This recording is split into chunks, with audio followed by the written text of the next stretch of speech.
بسم اللہ الرحمن الرحیم۔ السلام علیکم، میں استاد شہزاد سائر اور آپ کو میتھ پڑھاتا ہوں، ساتھ اردو پڑھاتا ہوں۔ تو جناب اردو کی جو چوتھی غزل ہے اس پہ ہم آئے ہوئے ہیں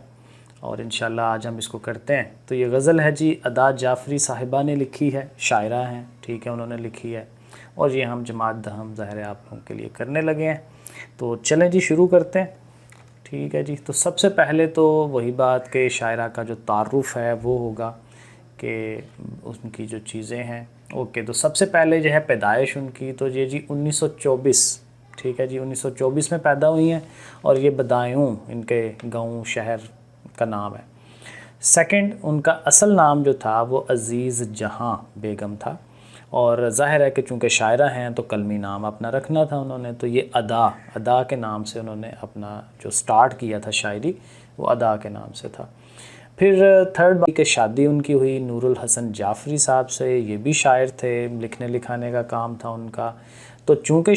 شادی ہو گئی تو پھر ادا چونکہ پہلے سے نام تھا تو ساتھ جعفری جو نام ہے ہسبینڈ کا نام وہ بھی ساتھ شامل کر لیا، تو پورا پھر نام جو ہے ادا جعفری یہ لکھتی تھیں، تو ظاہر ہے کہ پھر اس نام سے ہی زیادہ باقی ٹائم میں مشہور ہوئی، ٹھیک ہو گیا جی۔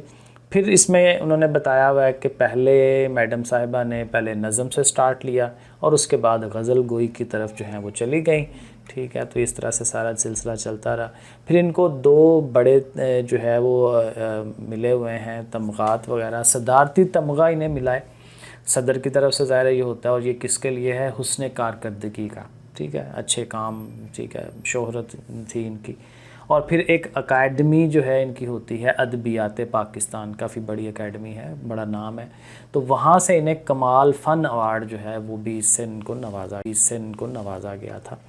اچھا، تو پھر ان کی کچھ تصانیف بھی ہیں جو انہوں نے لکھی، جو مشہور ظاہر ہے اور بھی ہوں گی، لیکن چند مشہور جو ہیں وہ یہ ہیں: شہر درد، میں ساز ڈھونڈتی رہی، اور ساز سخن بہانہ ہے۔ تو یہ تین بڑی تصانیف ہیں اور ظاہر ہے اس کے علاوہ بھی انہوں نے لکھی ہوئی ہیں۔ تو چلیں جی اب ہم اپنے شعروں کی طرف آتے ہیں جن کی ہمیں تشریح کرنی ہے، ان کو سمجھنا ہے۔ ان کی شاعری تھوڑی سی باقی شاعروں سے تھوڑی سی ہلکی سی ڈیفرنٹ ہے اس میں، چلیں پڑھ کے دیکھتے ہیں، سمجھتے ہیں۔ تو یہ فخر تو حاصل ہے، برے ہیں کہ بلے ہیں، آگے کہتے ہیں جی 2-4 قدم ہم بھی تیرے ساتھ چلے ہیں۔ تو یہاں پہ شاعرہ دیکھیں ایک سمپل ہے، کوئی زیادہ مشکل شعر نہیں ہے کہ شاعرہ یہ کہہ رہی ہیں کہ ہمیں یہ فخر حاصل ہے، غرور حاصل ہے۔ فخر ظاہر ہے غرور کو کہتے ہیں جس چیز پہ بندہ فخر کرتا ہے کسی چیز پہ، تو یہ فخر تو حاصل ہے کہ ہم برے ہیں یا بلے ہیں، جو بحیثیت انسان جیسے بھی ہیں، اچھے ہیں برے ہیں جیسے بھی ہیں، لیکن ہمیں ہماری زندگی کا یہ ایک پورا فخر ہے کہ 2-4 قدم ہم بھی تیرے ساتھ چلے ہیں، کہ عاشق جو ہے محبوب کو جو ہے وہ کہہ رہا ہے کہ ہمیں یہ فخر حاصل ہے، زندگی کا یہ بہت بڑا ہمارا فخر ہے کہ ہم اپنے محبوب کے ساتھ کچھ دیر جو ہے وہ چلے تھے، ٹھیک ہے، کچھ دنوں کی رفاقت جو ہے ان کی ہمیں حاصل رہی ہے، اور یہ پرزاری زندگی کے لیے ہمارے لیے اب یہ فخر کا مقام بن گیا ہوا ہے کہ ہم فخر سے لوگوں کو بتا سکتے ہیں کہ ہم اپنے محبوب کے ساتھ جو ہیں وہ چلے تھے اور اس کا ساتھ ہمیں حاصل رہا تھا۔ اور ظاہر ہے جو عاشق ہوتے ہیں ان کے لیے یہ چیزیں بڑی اہم ہوتی ہیں کہ محبوب نے ہمیں جو ہے وہ ایک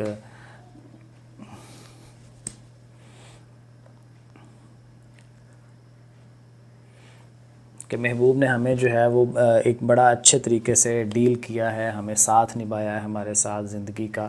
تو یہ چلتے ہیں۔ تو دوسرا شعر ہے جی جلنا تو چراغوں کا مقدر ہے ازل سے۔ تو چراغ ظاہر ہے چراغ ہیں، چراغ کا بیسک مطلب یہی ہے کہ جو روشنی دیتا ہے، اور ازل کا مطلب ہوتا ہے کہ شروع سے، اگر انسان ہے تو انسان کی پیدائش سے، اور اگر انسانیت کی بات کی جا رہی ہے اوورال تو دنیا جب سٹارٹ لے رہی تھی، تو ازل کا بیسک میننگ یہی ہوتا ہے کہ سٹارٹ، شروع سے، تو شروع کہاں سے ہو رہا ہے۔ تو شاید بیسکلی یہاں پہ یہی کہہ رہا ہے کہ جو چراغ ہوتے ہیں ان کا اللہ تعالیٰ نے شروع سے ہی مقدر رکھ دیا کہ وہ جلے گا، دوسروں کو روشنی دے گا، اور اس کی وجہ سے دوسروں کو جو ہے وہ بہتری جو ہے وہ نظر آئے گی، ملے گی۔ پھر کہتا ہے یہ دل کے کنول ہیں کہ بجھے ہیں نہ جلے ہیں، اور اسی کے ساتھ پھر اپنے دل کی جو ہے وہ شاعر بات کر رہا ہے کہ میرا جو دل ہے وہ بجھے ہیں یا نہ جلے ہیں، اس کے مراد یہی ہے کہ میرا دل جو ہے کسی ایک چیز پہ نہیں ٹکا، ٹھیک ہے، کبھی جو ہے کسی چیز کے لیے جو ہے بڑا اچھا اس کے لیے چلا ہے، لیکن پھر جو ہے اس سے واپس مجھے آنا پڑا ہے، ٹھیک ہے۔ تو یہ دل کے جو کمل ہیں، دل کی جو خواہشیں ہیں، امیدیں ہیں، وہ کبھی پوری ہوئی ہیں، کبھی نہیں پوری ہوئیں، ٹھیک ہے۔ تو اس طرح سے وہ بات کر رہا ہے، لیکن ساتھ پہلی لائن کے اندر یہی بات کر رہا ہے کہ اللہ تعالیٰ نے جو چراغ کی طرح کے لوگ ہوتے ہیں، ان کا اللہ تعالیٰ نے مقدر ہی یہی رکھا ہوتا ہے کہ انہوں نے اپنی ذات سے دوسروں کو بھلا دینا ہے، دوسروں کو نفع پہنچانا ہے۔ تو یہی بات ہے کہ چراغ جو ہیں وہ ان کا مطلب ہی یہی ہے کہ جلنا ہے انہوں نے، اور جل کے روشنی پرووائڈ کرنی ہے دوسرے لوگوں کو۔ آگے چلتے ہیں جی، تیسرا شعر ہے۔ تیسرے شعر میں کہتے ہیں جی، نازک تھے کہیں رنگ گلے بوئے سمن سے، ٹھیک ہے۔ یہ تھوڑا سا دیکھتے ہیں آگے، جذبات کے آداب کے سانچے میں ڈلے ہیں۔ تو نازک جو ہے ظاہر ہے اسی کو ہم کہتے ہیں کہ جو نرم و نازک چیز ہوتی ہے، جو جلدی ٹوٹ جائے اس کو نازک کہتے ہیں۔ کہیں رنگ ظاہر ہے ڈیفرنٹ طرح کے جو کلرز ہوتے ہیں، گل ظاہر ہے، اور بو ظاہر ہے، بو اس کی خوشبو وغیرہ ہے، ٹھیک ہے۔ اور سمن جو ہے سمن جو ہے وہ چنبیلی کے پھول کو کہتے ہیں، جو وائٹ کلر کا ہوتا ہے، ٹھیک ہے۔ تو اب دیکھیں پورے لائن کی وہ بات کیا کر رہا ہے کہ ہمارے جو جذبات ہیں، احساسات ہیں، وہ بیسیکلی نازک ہوتے ہیں، اور ظاہر ہے اگین اس میں عشق اور معشوق جو ہے اس کی بات کی جا رہی ہے کہ اس کے لیے ہمارے جو جذبات ہیں وہ بڑے نازک ہوتے ہیں، ڈیفرنٹ کلرز کے ہوتے ہیں، پھولوں کی طرح ہیں، اس میں سے خوشبو آ رہی ہوتی ہے، اور وہ کس طرح کی خوشبو ہے؟ وہ جو چنبیلی کے پھول ہیں ان کی خوشبو اس میں سے آ رہی ہوتی ہے۔ لیکن ساتھ ہی بھی شاعر جو ہے وہ یہ کہہ رہا ہے کہ جذبات، کون سے جذبات؟ کہ آداب کے سانچے میں ڈلے ہیں، کہ جذبات تو ہیں ہمارے اپنے معشوق کے لیے، لیکن وہ آداب کے اندر ہیں، ادب کا جو کرینہ ہے اس کو ہم نے نہیں چھوڑنا، ٹھیک ہے، کہ اس کے سانچے میں ڈلے ہیں۔ ہمارے جذبات اس طرح کے ہیں کہ ہم اپنے جذبات میں آپے سے باہر نہیں ہو جاتے، کہ جو زمانے نے یا دنیا نے ہمیں ادب و آداب سکھائے ہوئے ہیں اسی کے ہم سانچے میں ڈلے ہوئے ہیں، اسی کے اندر ہم ڈلے ہوئے ہیں، اس سے ہم باہر نہیں نکل سکتے، ٹھیک ہے۔ تو یہ ہے کہ اپنے جذبات کا اظہار تو کرنا ہے، لیکن وہ جو جذبات کا اظہار ہے وہ ایک خاص لیول سے آگے نہیں بڑھنا چاہیے، ایک آداب کا جو لیول ہے اس سے آگے نہیں چلے جانا چاہیے۔ تو یہ وہ بات کر رہی ہیں۔ آگے چلتے ہیں چوتھے شعر پہ، تو کہتے ہیں جی، تھے کتنے ستارے کہ سر شام ہی ڈوبے۔ یہ بڑا مزے کا شعر ہے کہ کتنے سے ستارے بیسیکلی ظاہر ہے عام طور پہ ہم آسمان پہ جو ستارے چمک رہے ہوتے ہیں ان کی بات کرتے ہیں، لیکن یہاں پہ ستاروں سے مراد وہ لوگ، وہ اچھے لوگ ہیں کہ جو دنیا میں بڑے بڑے کام کر سکتے تھے، لیکن کیا ہے کہ وہ سر شام ہی ڈوب گئے ہیں، یعنی کہ جو ہی وہ ان کا عروج کا زمانہ آنے والا تھا، کیونکہ شام کے بعد ہی ستارے ٹمٹماتے ہیں، تو جو عروج کا ان کا زمانہ آنے والا تھا اس سے پہلے ہی وہ ڈوب گئے۔ تو یہ بیسیکلی دنیا کا زمانے کی بے ثباتی دکھائی گئی ہے کہ اللہ تعالیٰ تو موت کی بات ہے بیسیکلی، کہ انسان جو ہے اس کو موت تو کسی ٹائم بھی آ سکتی ہے، کہ اس نے بھی کچھ دیکھا بھی نہیں اور جوانی میں موت آ گئی، تو کچھ وہ کرنے سے پہلے ہی واپس جو ہے اللہ تعالیٰ کے پاس چلے جاتے ہیں۔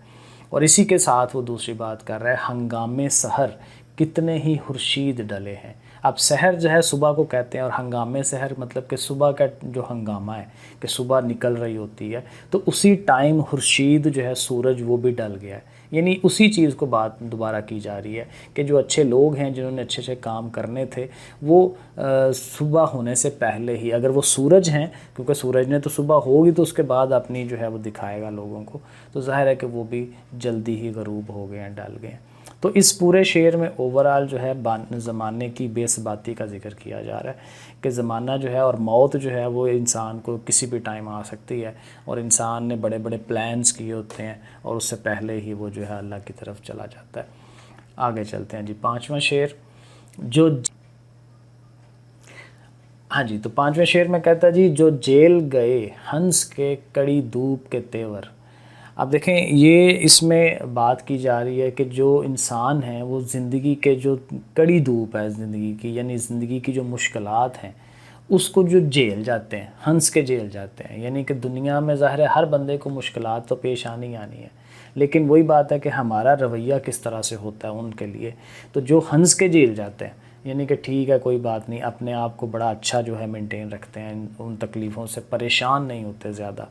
ان کے لیے پھر وہ ساتھ کیا کہہ رہے ہیں کہ تاروں کی خنک چھاؤں میں وہ لوگ جلے ہیں۔ تو تارے ظاہر آسمان کی بات کی جا رہی ہے رات کے ٹائم کی، اور ان کی جو چھاؤں ہے، ہنک ہوتا ہے جس میں ہنکی ہوتی ہے، یعنی ہوا کے اندر نمی ہوتی ہے، تو نمی والی چھاؤں جو ہیں اس کے اندر وہ پھر جلتے ہیں، یعنی اپنے آپ کو وہ جلاتے ہیں اور لوگوں کے لیے خوشیاں بانٹتے ہیں، اور اس طرح سے کیونکہ جو بندہ زمانے کی کڑی دھوپ کا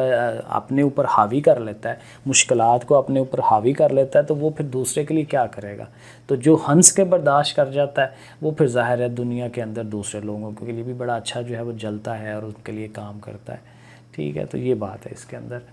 چھٹے شعر پہ آتے ہیں، کہتے ہیں جی ایک شمع بجھائی تو کہیں اور جلا لی۔ یہ بڑی زبردست یہاں پہ بات کی جا رہی ہے کہ زمانے کے اندر ظاہر مشکلات ہیں، لوگوں کا برتاؤ ہے، لوگوں کے ساتھ ان کا دوستانہ جو ہے تعلق ہے، تو کہتے ہیں کہ اگر تعلق وہ ختم ہو جاتا ہے، یعنی شمع بجھ جانے کا مطلب یہی ہے کہ تعلق ختم ہو جانا۔ اپنے اگین معشوق کی بات کی جا سکتی ہے کہ اس سے اگر تعلق ختم ہوا ہے تو کہیں اور جلا لی، ٹھیک ہے؟ کسی ایک بندے سے تعلق ختم ہوا تو کہیں اور لوگوں کے ساتھ تعلقات ہم نے جو ہے وہ آگے قائم کر لیے۔ کیا کرنا ہے؟ ہم گردش دوراں سے بڑی چال چلے ہیں کہ لوگ اگر ہمارے لیے مشکلات بناتے ہیں تو ہم ان لوگوں کو چھوڑ کے اور اچھے لوگوں کے ساتھ جو ہے وہ جڑ جاتے ہیں، اور پھر ہم نے کیا کیا کہ گردشیں دوراں، زمانے کی جو گردش ہے، زمانہ جو ہمارے ساتھ چال چل رہا ہے، ہم اس سے بھی بڑی چال چل گئے ہیں، کیونکہ زمانہ کیا چاہ رہا تھا کہ لوگوں نے آپ کو مشکلات دی ہیں، زمانے نے مشکلات دی ہیں اس لیے کہ آپ پیچھے ہٹ جائیں، آپ جو ہے دنیا میں اچھے طرح کے طریقے سے نہ چل سکیں، لیکن ہم نے کیا کیا کہ ہم نے اور لوگوں کے ساتھ مل گئے ہیں، اور ہم نے جو ہے جو پرانے لوگ تھے ان کی جو مشکلات تھیں ان کو چھوڑ کے ہم نے اور بہتر چیزوں کی طرف چلے گئے ہیں، تو ہم نے اس سے بھی بڑی چال چل لی ہے، ٹھیک ہے جی؟ تو یہ کام ہے اس کے اندر۔ لو جی، تو یہ غزل تھوڑی سی ذرا ٹف ہے باقی غزلوں سے، لیکن بہرحال اس کو ذرا دھیان سے ذرا لکھیں ساتھ اس کو تشریح کو، تو زیادہ بہتر سمجھ آ جاتی ہے پھر انشاءاللہ۔ ٹھیک ہے جی، بہت شکریہ دیکھنے کا، شیئر کریں، سبسکرائب کریں، لائک کریں اور کمنٹ کریں، ساتھ بتائیں کیسا لگا۔ ٹھیک ہے جی، بہت